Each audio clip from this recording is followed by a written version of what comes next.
Tudo bem, amigos do Tempo e Dinheiro, de volta com vocês para falar da política e para analisar essa decisão, no mínimo inusitada, do ministro Alexandre de Moraes, que permitiu que o ex-presidente Jair Bolsonaro cumpra o restante da sua pena, uma parte da sua pena, em casa, ou seja, ele está liberado do hospital e essa recuperação vai se dar em sua casa. Só que o Alexandre de Moraes colocou dois condicionantes aí, no mínimo estranhos.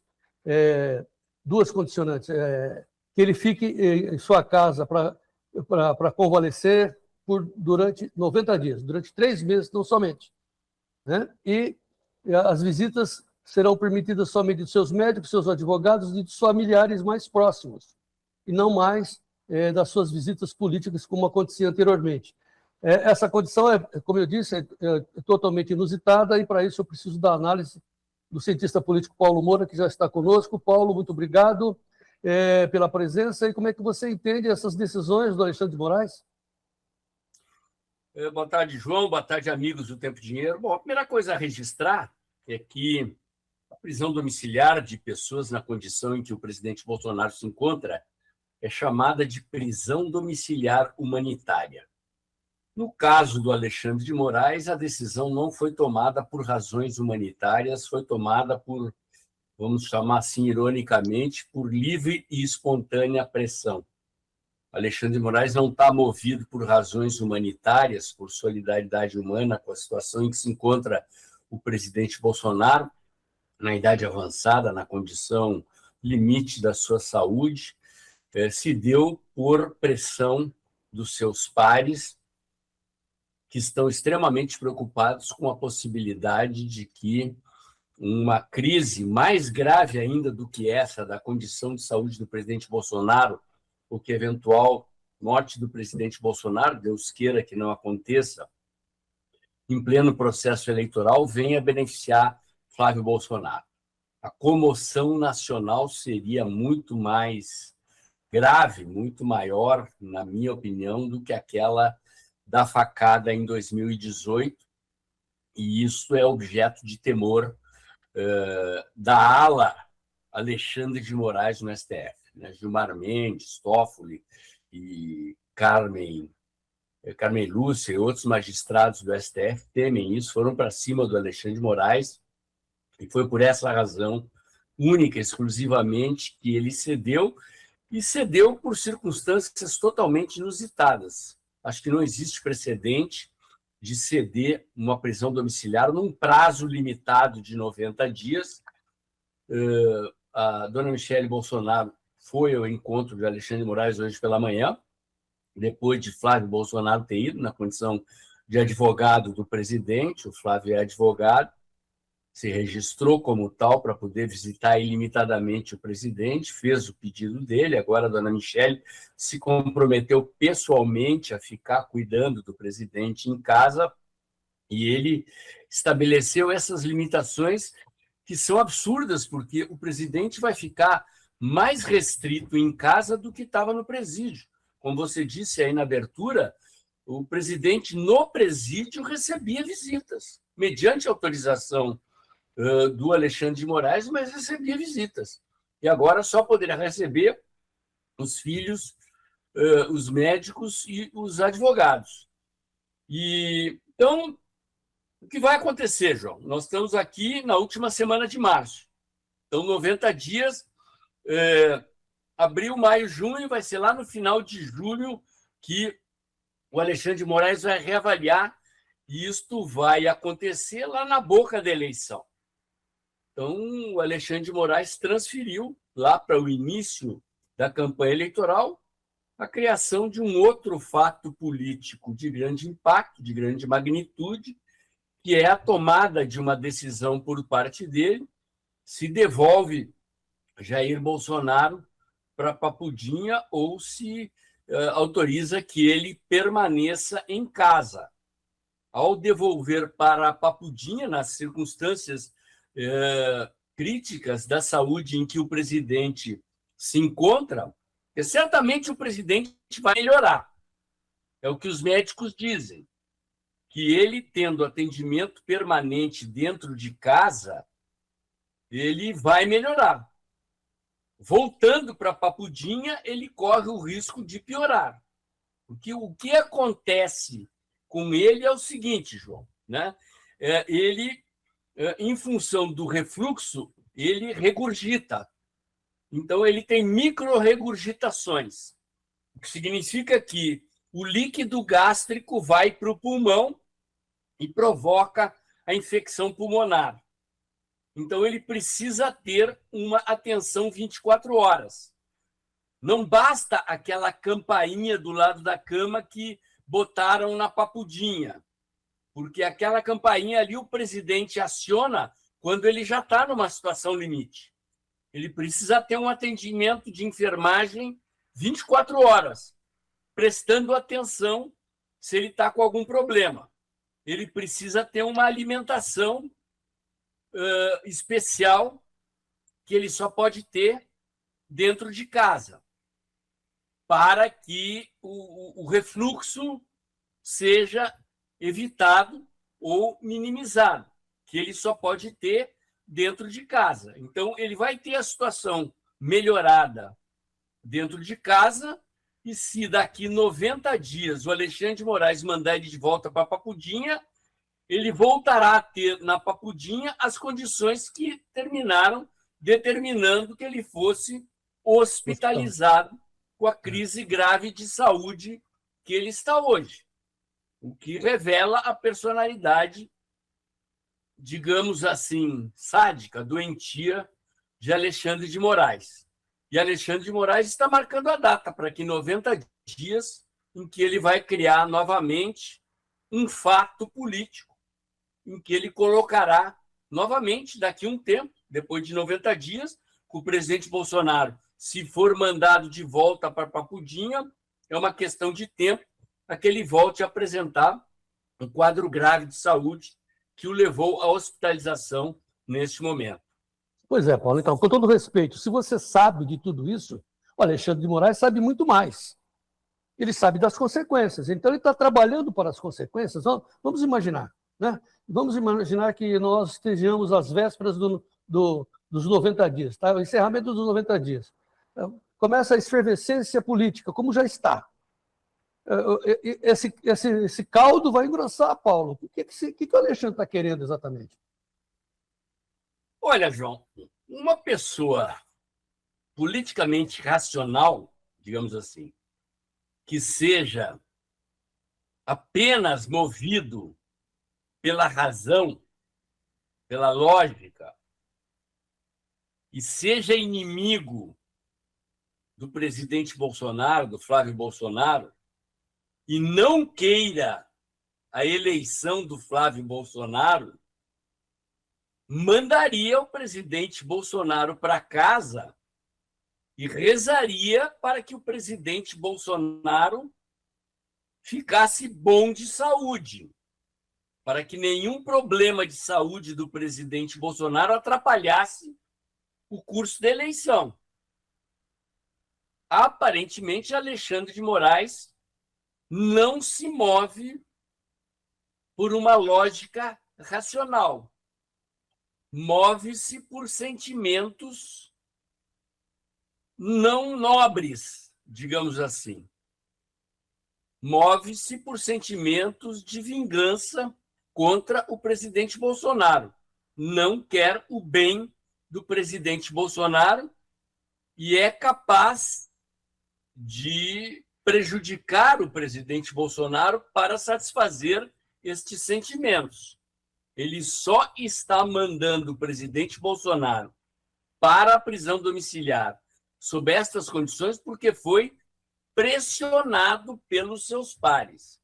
Acredito eu que, pela vontade dele, mandaria o presidente Bolsonaro de volta para a Papudinha. Ou para outro lugar, fazendo ironia, claro. Mas assim, ô Paulo, agora a questão das visitas. Você vê, o Flávio Bolsonaro astutamente colocou-se como advogado, então poderá estar na condição de filho e advogado permanentemente ao lado do pai durante a corrida presidencial. Ou seja, o Jair vai falar para o Flávio, faça isso, faça aquilo, fale com o fulano e tal. Então, as instruções do técnico serão passadas, mas, agindo de uma maneira política, o Alexandre não vai permitir, ou não permitirá nesses 90 dias, a presença de outras pessoas que não sejam desses denominados clãs aí, né, tanto da família, dos advogados e dos médicos. As instruções para os senadores, as campanhas que seriam definidas pelo Jair não acontecerão. Como é que você vê isso? Ele agiu politicamente, o Alexandre, nesse caso, né, Paulo? Com certeza, e quer prejudicar a articulação política, terá que ser totalmente mediada pelo Flávio Bolsonaro nesse caso, né? E há um objetivo político por trás dessa decisão, não resta dúvida. Sim, mas diante disso, né, a campanha vai continuar. Mas olhando exatamente os fatos hoje, a repercussão que isso tem. Houve um primeiro momento, liberaram o Jair para voltar para sua casa, beleza. Aí, quando vai se saber das condições, a gente dá um passo atrás e fala, nossa, que absurdo. Politicamente ou eleitoralmente, melhor dizendo, quais serão as consequências, Paulo? Bom, João, primeiro louvemos o fato de que o presidente Bolsonaro terá um atendimento. Primeiro, ele vai continuar, pelo menos, acho eu, no mínimo uns 12, 13 dias ainda no hospital, né? Pelo que os médicos disseram. Ontem, anteontem, falaram que ele permaneceria pelo menos 14 dias no hospital ainda. Recém saiu da UTI ontem, os médicos disseram que ele permaneceria ainda 14 dias.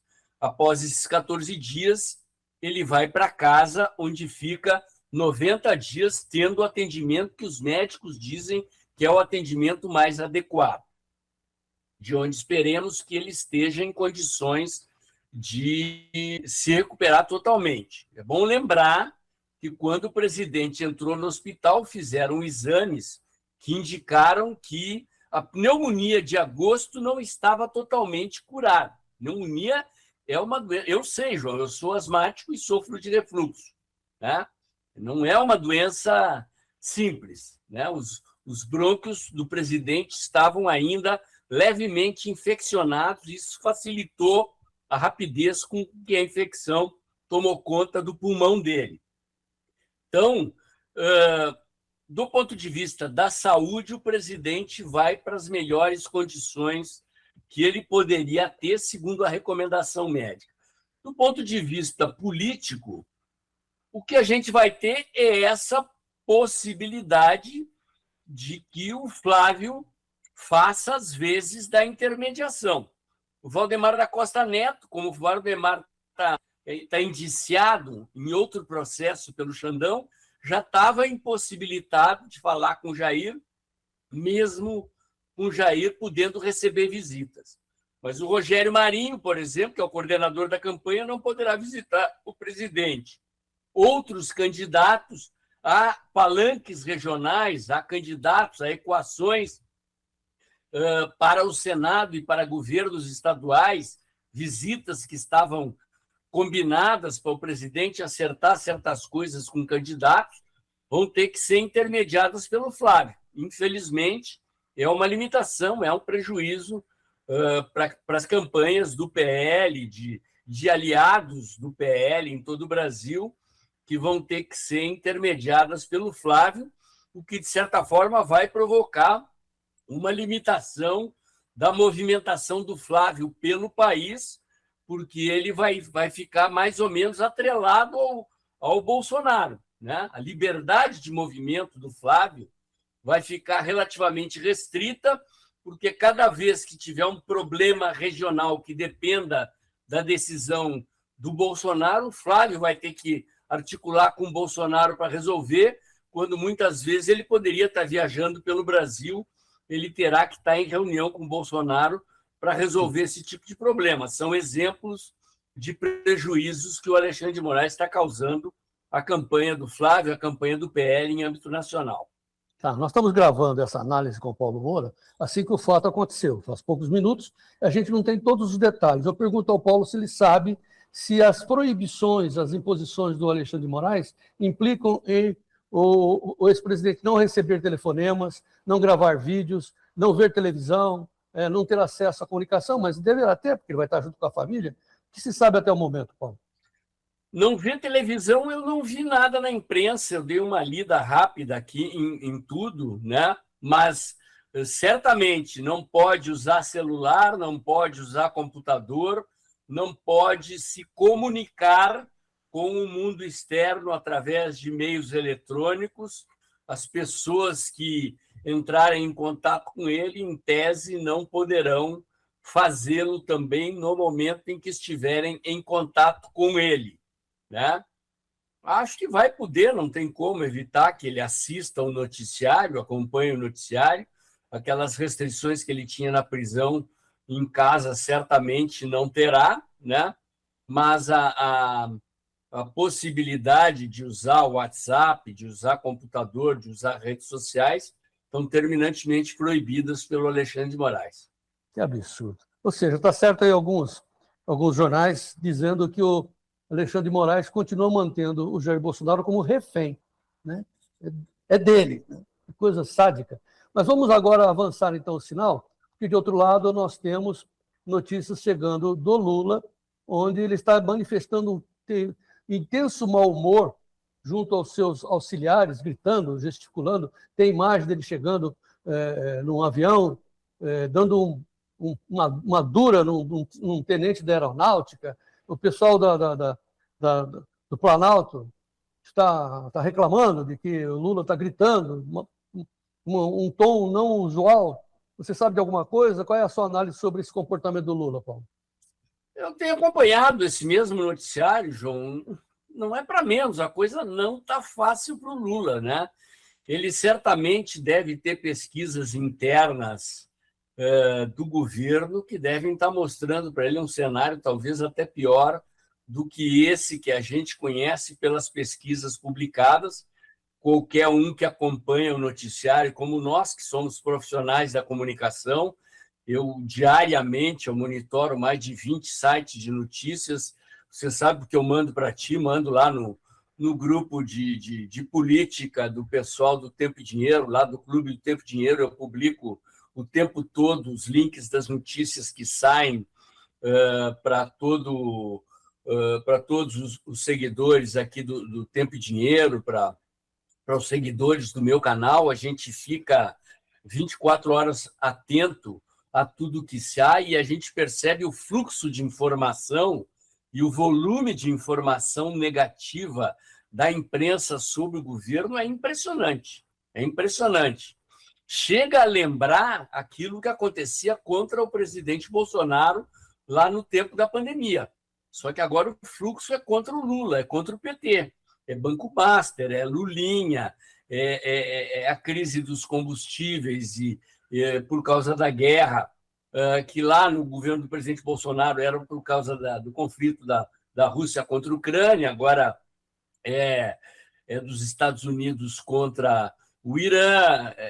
Então, são os escândalos de corrupção, CPI no Congresso, é só notícia ruim todo o tempo contra eles e o PT não consegue se contrapor. Né? O Lula não está enfrentando apenas a campanha do Flávio, ele está enfrentando uma avalanche de notícias ruins o tempo todo, as pesquisas não são boas para ele. Agora, essa saída do Ratinho da disputa deve provocar, se os cruzamentos de dados das pesquisas estão corretos, possivelmente uma parcela maior dos eleitores do Ratinho vai para o Flávio, uma parcela menor talvez vá para o Lula, mas o Flávio deve dar mais uma crescida nas pesquisas de primeiro turno. É só notícia ruim. O Lula tem todos os motivos do mundo para estar irritado e ele desconta nos ministros. Descontou num piloto da FAB, que não tem nada a ver com política, né? Cara, deu de dedo, cara. Descontar nos assessores dele ali, nos ministros, até tudo bem. O que o piloto da FAB tem a ver, né? Mas, enfim. Bom, mas assim, então essa é a segunda notícia. A notícia do dia seria, né, a saída do Ratinho Júnior, do governador do Paraná, Ratinho Júnior, do PSDB, da corrida presidencial. Pode ser a terceira força, era o candidato da terceira via. Então, essa era a notícia. A segunda, que é mais preocupante, é que, saindo o Ratinho, entra o Caiado na vaga do Ratinho como candidato a presidente pelo PSD. Tudo bem. Só que já começam a circular informações que, para crescer, o Caiado vai bater no Flávio para poder crescer. Claro que faz sentido isso, mas é, no mínimo, estranho, né, Paulo? Não sei se o Caiado vai fazer isso. Viu? O Caiado está num beco sem saída. Né? Assim, não tem espaço para ele crescer. Né? É uma questão de market share. Market share é uma expressão de marketing comercial que a gente pode aplicar na política também, né, João? Assim, por exemplo, por que o PSOL não cresce? O PSOL não cresce porque o PT ocupou todo o espaço de mercado da esquerda. Por que o Partido Novo não cresce? Porque o PL, o bolsonarismo, ocupou todo o espaço de mercado da direita.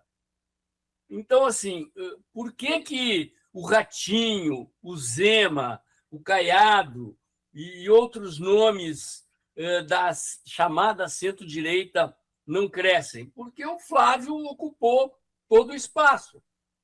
Não tem espaço para crescer porque o eleitor não está comprando, não estava comprando Ratinho, não está comprando Zema, não está comprando Caiado. Não adianta ele bater, vai ficar pior para ele. Ele teria que tentar mostrar que ele é melhor que o Flávio. E para isso ele teria que bater no Lula, mostrar que ele polariza com o Lula e que ele é melhor opositor do Lula do que o Flávio. Né? E eu acho que esse seria um caminho mais lógico, porque ele periga se queimar com o eleitor de direita se ele resolver bater no Flávio. Né? Então, não acho que ele vai tentar fazer isso. Acho que a imprensa especulando sobre possibilidades, né? Mas é uma incógnita. Mas eu não vejo por onde o Caiado possa crescer. Basta ver o desempenho da terceira via nas eleições anteriores, ele vem encolhendo. Simone Tebet, na eleição passada, fez 4%. Então, no máximo é isso que vai sobrar no primeiro turno para o Caiado, e olhe lá. Então.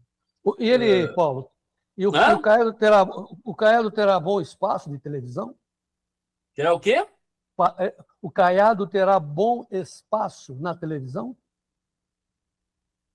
Olha, ele é do PSD. O PSD tem elegeu uma bancada relativamente grande, inchou, né? Mas o que vale é o tempo de TV relativo a quantos deputados o PSD fez na eleição, não os deputados que o PSD agregou depois da eleição. Eu não me lembro quantos eram, mas vai ter algum tempinho, sim. Né? Mas o que vai pesar é rede social. Vai pesar é rede social. Não que a TV não pese, eu acho que pesa. Né? Mas a tendência é de partidos como União Brasil, como o PP, como o Podemos e outros se aliarem ao Flávio. Né? Então, não vai ser o tempo de TV que vai fazer a diferença. Né? Os palanques regionais estão se definindo. O Flávio vai ter 3 vezes mais palanques regionais do que o Bolsonaro teve na eleição passada. Entendeu? As coisas.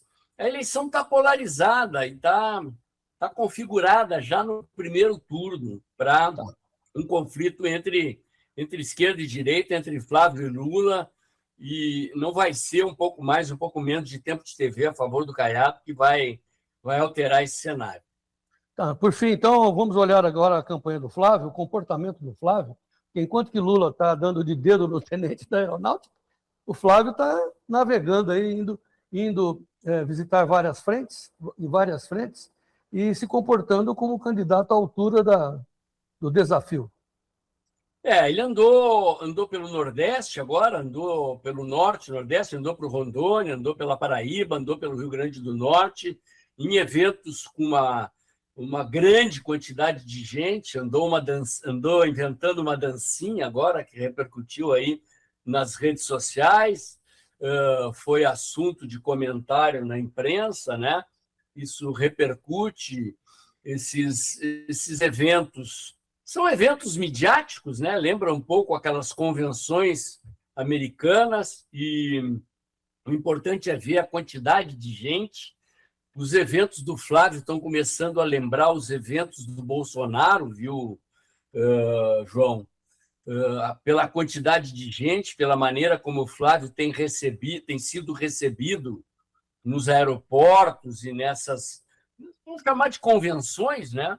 Lembram muito essas festas americanas, em que o presidente americano viaja pelos Estados Unidos com aqueles palcos, com aquelas passarelas no meio da multidão, com bandeirolas, balões, e tem sido um sucesso esses roteiros do Flávio. Fiquei bastante bem impressionado com o volume de gente presente nesses eventos em Rondônia, no Rio Grande do Norte, na Paraíba. A campanha do Flávio está indo sem erros até agora. O candidato, nas suas entrevistas, nas suas falas, na sua estratégia, está se conduzindo muito bem. Mas vou arriscar, hein? É cedo ainda para fechar o caixão? Muito cedo, João, muito cedo. Mas, assim, eu sou sempre muito cauteloso, sou sempre muito cuidadoso. A eleição só termina com o voto contado e a urna fechada.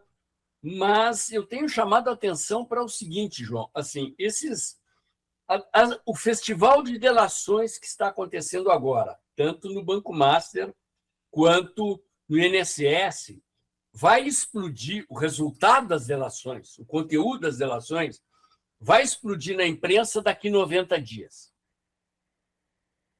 O Xandão vai ter que decidir sobre o presidente Bolsonaro ir para casa com a papudinha daqui 90 dias. A guerra e a questão dos preços dos combustíveis, mesmo que a guerra não dure muito, gerou consequências que vão se prolongar por vários meses. Portanto, não é uma questão que se soluciona no curto prazo. Então, nós temos um cenário muito difícil para o PT e para o governo Lula. Por mais que o PT esteja tentando jogar o escândalo do Banco Master no colo do presidente Bolsonaro, da gestão anterior do Banco Central, que eles estejam revirando a vida do Flávio Bolsonaro e tentando inventar coisas. Olha, tá difícil não ficar otimista Sim, com as chances do Flávio Bolsonaro. Mas, como você próprio diz constantemente, não vamos baixar a guarda, porque vai que acontece acontece um raio, aí lá vem o velho ilusionista de novo, cheio de gás. Vamos tomar cuidado. Não, nada de subir no salto, né? Vamos fazer a nossa parte, cumprir o roteirinho do planejamento da campanha, continuar fazendo tudo certinho pelo manual e contar com Deus e com o trabalho e rezar para que o presidente Bolsonaro possa assistir o Flávio subir a rampa lá no fim dessa história. Pois é. Então, assim, para encerrar a nossa conversa, entendemos que daqui para frente teremos dois momentos. Essa de hoje, com a notícia do Alexandre, permitindo que Bolsonaro vá fazer a sua convalescença em casa, mas impedindo que ele receba visitas, né, que já estão tendo datas para voltar para a prisão, 90 dias. Tudo isso transferiu para início de julho os momentos mais marcantes que vão definir a corrida. Então, vamos até julho. Julho é outra conversa. Certo, Paulo? É isso, João. Acho que vale para a campanha também, né? Nós temos agora uma data decisiva que agora é 4 de abril, né? A data das desincompatibilizações. De certa forma, as desincompatibilizações já começaram. Cláudio Castro, Zema, o Ratinho decidiu ficar no cargo. De agora até 4 de abril, esses cenários vão se definir. O Tarcísio certamente fica no cargo.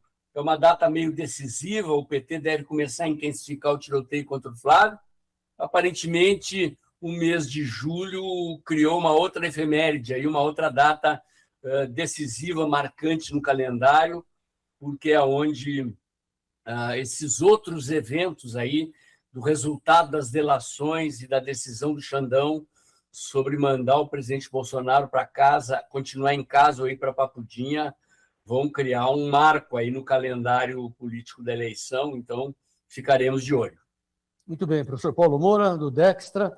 As cartas estão nas mesas, vamos acompanhar. Acompanhe o canal do professor Paulo Moura, o Dextra, para você ser o produtor rural muito bem informado em política, sobre os destinos das nossas vidas, da nação, pelas mãos e pelo conhecimento do professor Paulo Moura, cientista político, que incansavelmente trabalha no seu grupo, no seu canal, o Dextra, e também nos abastece de informações políticas no nosso Clube do Tempo e Dinheiro, editado pelo professor Paulo Moura, que a gente agradece muito. E esperamos contar contigo, Paulo, mais vezes para esclarecer aqui a nossa audiência. Muito obrigado, professor. É isso, João. Eu que agradeço a oportunidade. É sempre um prazer falar com você e para os espectadores do Tempo e Dinheiro. Feito bem. Muito bem. Só para encerrar mais uma vez a lembrança, entre no Clube do Tempo e Dinheiro. Seja o produtor rural muito bem informado, não apenas em política, mas são 15 editorias. Entre lá, você tem 7 dias grátis para experimentar e comprovar o que a gente vem dizendo.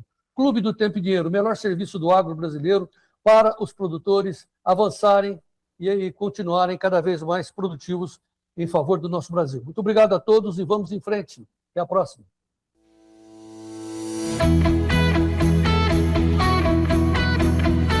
Agora você ganha 3 cursos assinando o Clube do Tempo e Dinheiro. À sua disposição, 3 cursos. Primeiro, do Maurício Belinello, para você aprender a operar na bolsa com derivativos, fazendo travas. E o segundo curso, do Vitor Caso, venda e compre na hora certa. E o terceiro curso, do professor Adolfo Saxida. Adolfo Saxida fez um curso de economia, está à sua disposição aqui no Clube do Tempo e Dinheiro. Como você faz para se transformar nesse produtor bem informado, fazendo uma assinatura anual? De que forma? Pelo telefone, está aí na tela, 199 9813 2915. Seja um assinante anual do Clube do Tempo e Dinheiro e participe, tenha à sua disposição esses 3 cursos exclusivos do Clube do Tempo e Dinheiro.